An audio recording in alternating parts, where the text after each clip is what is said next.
Hotapu Gatekeepers, let's continue our adventure into the Papyrus of Ani, and we're going to start here at this section that begins with the arms here with the offering in their hands, and we're going to go to the end of that sentence, which begins here, who gives celestial food to the dead. Beginning here, Dika Chefa. Dika Chefa. Okay? So we'll cover in this video this very brief little passage. And let's analyze it. Let's unpack this. It had discussed earlier in the previous video on the text about the weighing of our karmas in the balance, that synchronicities are measured. The subconscious mind will measure the things you've done the day before. You fall asleep. You feed your information into the universe, called the Ketkui, the darkness or the void, the great vacuum, and the Ketkui, or the great vacuum, feeds back to you the next day's karma. So there's this feedback loop between your thoughts and actions and the universe absorbing that and then feeding back to you a karma that's congruent with those thoughts and actions. So it continues from that saying, Didyuka Chefa, givers of food and abundance of meat. So here we have the word givers, that your subconscious gives you something. But note the word for give is this arm with this little loaf offering in its palm. It's got two arms with 3 tick marks. This word di, or also pronounced dadao, didiu, it's variously pronounced, means what you hand. The first arm says what you hand the universe. The second arm says the universe will hand back to you. This is a beautiful way of expressing karma, of what goes around comes around. So you give the universe something, and the universe gives it back to you in a parallel or congruent, mirrored way. Thus the two arms are parallel and mirroring each other, like a fractal iterating. And the 3 lines in this context refer to time. So past, present, and future. The 3 are given back to you at one time. Whatever's happened to you today, whatever events happened to you today, were born from yesterday and will inform tomorrow. So the subconscious or the spirit or the universe is going to give back to you the trajectory of energies you have sent it, and you'll have to swim along that trajectory that is being pushed by the currents of the past into your present, and will also inform the future options available to you. So this means the universe and you give and take back to each other, a feedback loop. You see the word here? This is makai, which is the scales. And we have, right after we see the word scales, another double symbol, telling the initiate who's reading this text, we're trying to teach you the power of feedback loops, of input-output, of karmic cause and effect. The scale means karma, and what you give karma, karma is going to give you. And just so you know, on this glyph, which is the scales of Makai, it shows here this kind of loop here with a little plumb bob at the end. This loop corresponds to that which stabilizes the teetering of the scales, and the little, barely visible here, little circle at the end of this hook is the word for heart or ab or mind. that you have to have a balanced mind, a clear and balanced mind, a clear understanding of Ma'ah, the laws of spirit and of nature, in order to keep the scales balanced. That clear, enlightened mind can give clear, enlightened information and lessons to the universe, so that the universe can give you a hand by helping you to express those clear, enlightened lessons.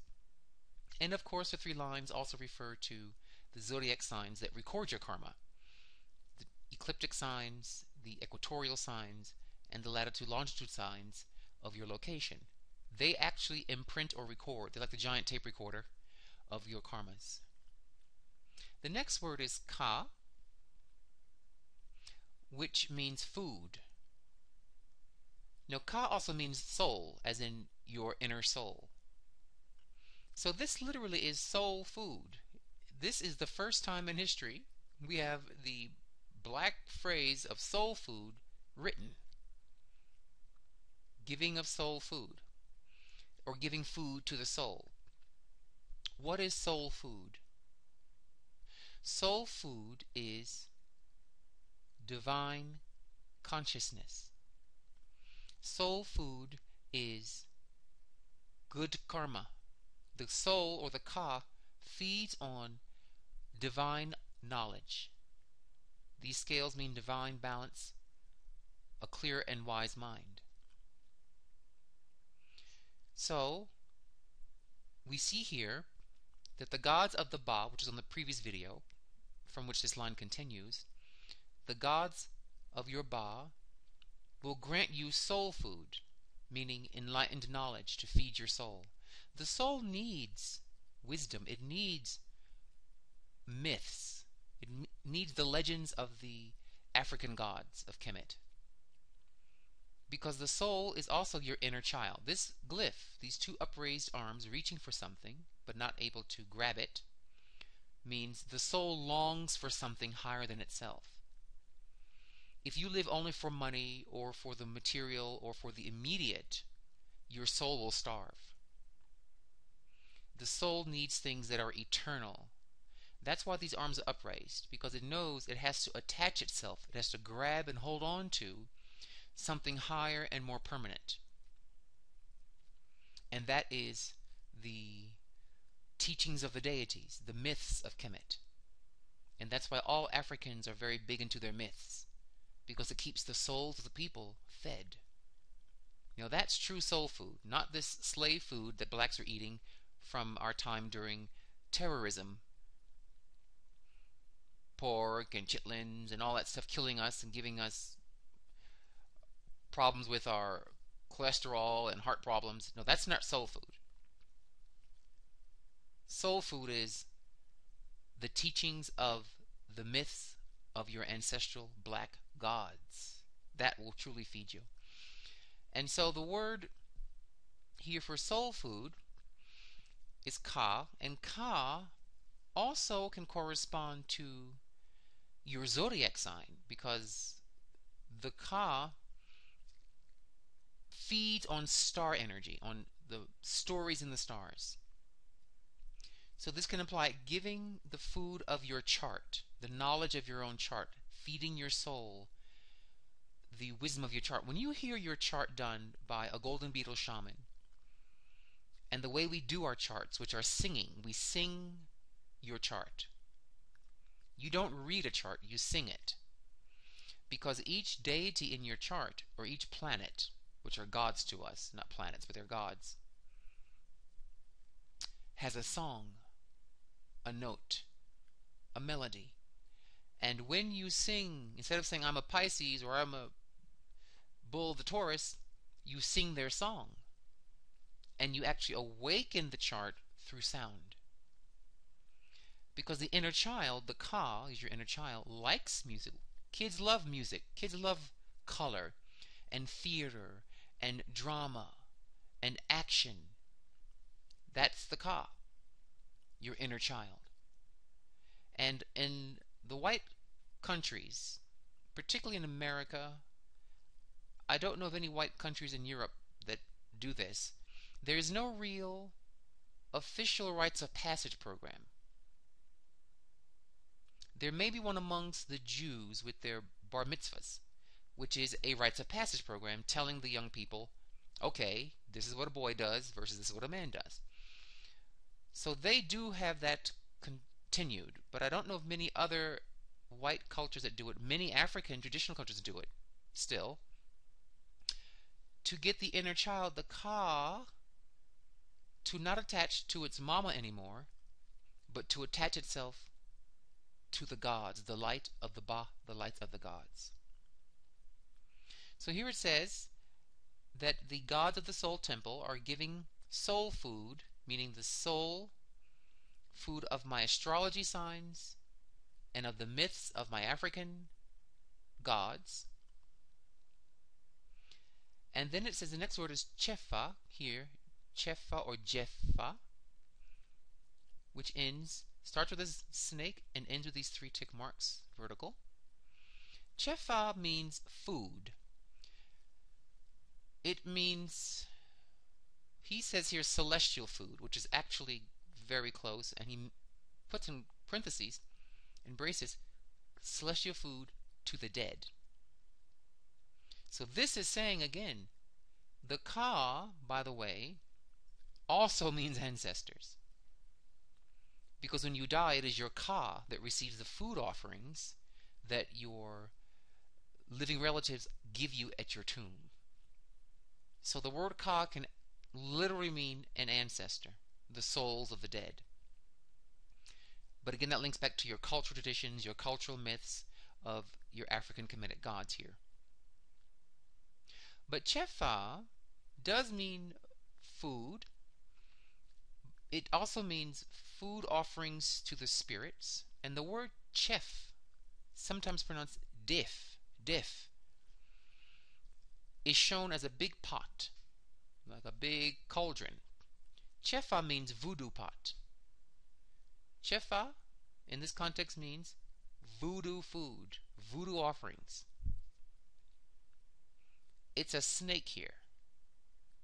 And this snake means a membrane between 2 astral planes, between 2 planes.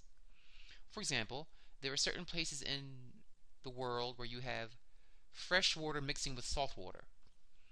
That's kind of a mixing boundary condition. That would be the snake. This forming a boundary here between 2 planes or 2 dimensions or 2 levels of something.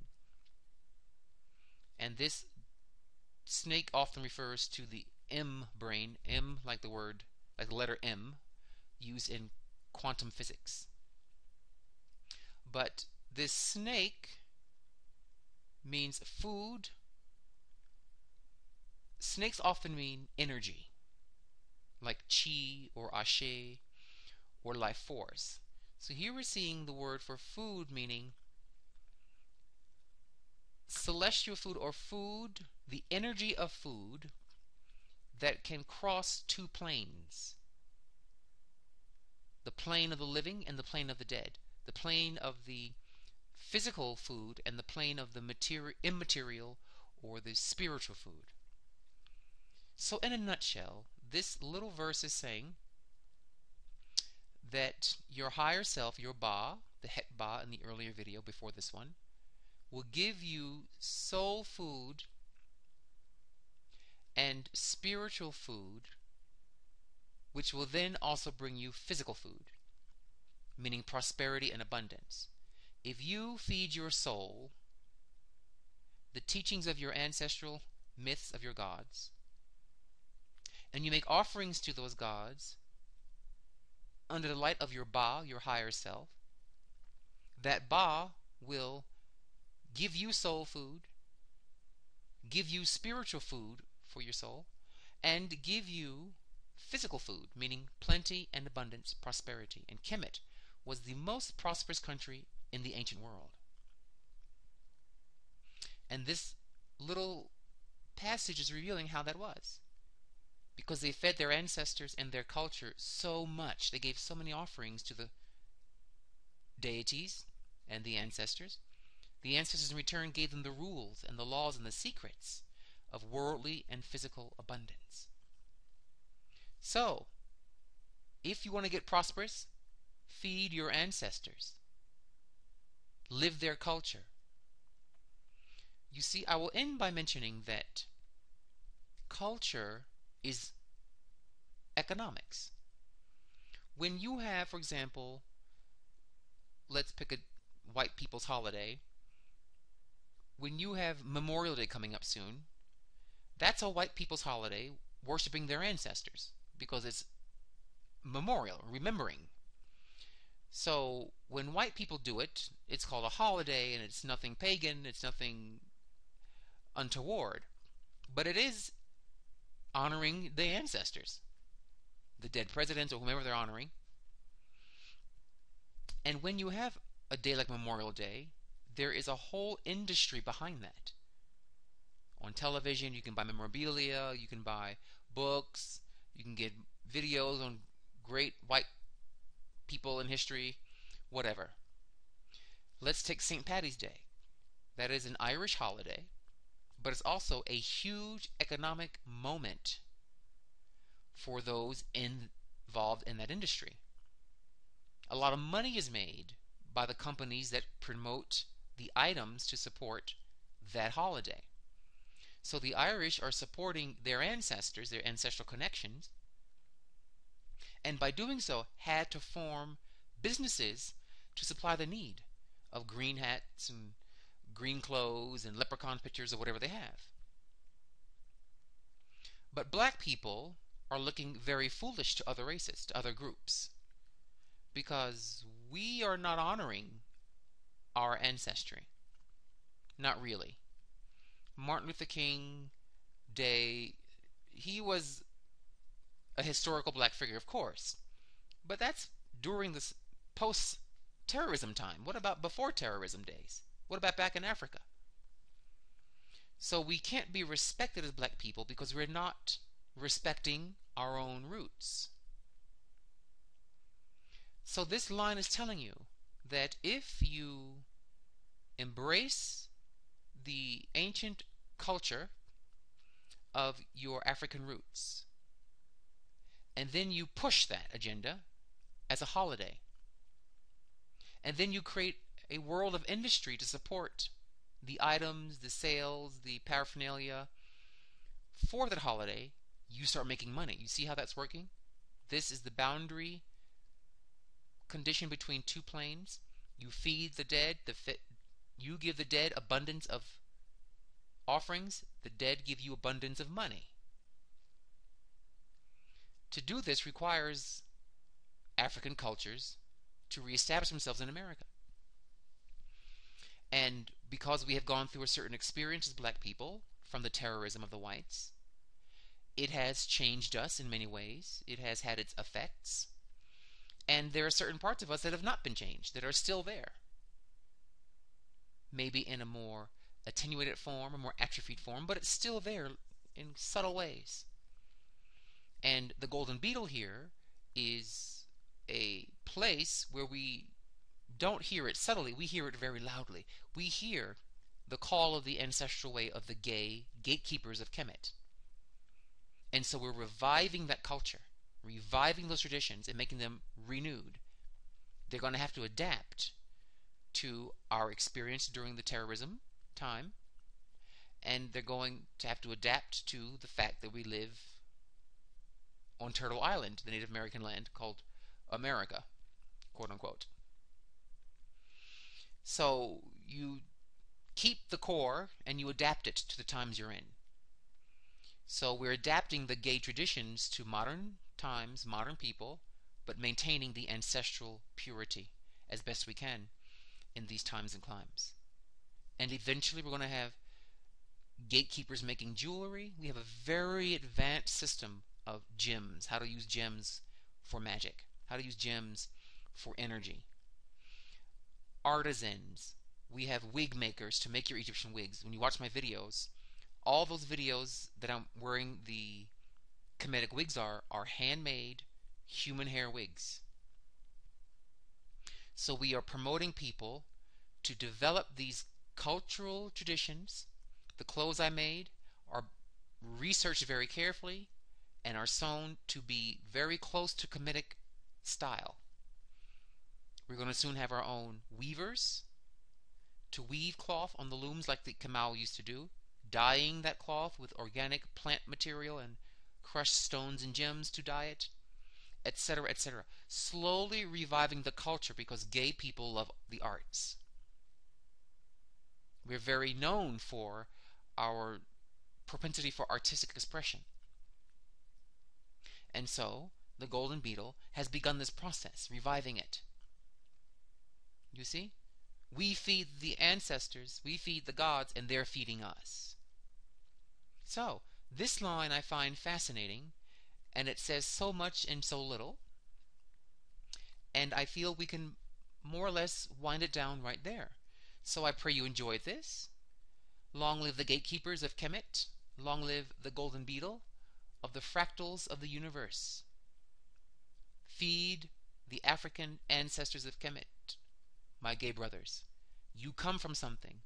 You aren't the first gay black men in the world. There were many gay black men before us in the motherland. Call them back. Give them offerings. Give them a little candle, some little fresh water. Give them some bread and some dates. The Egyptians loved dates and honey and lettuce. And pray to the high gay ancestors to come back and to set the world back according to the scales of divine order or the cycles of the stars. Dwawen Hotepu.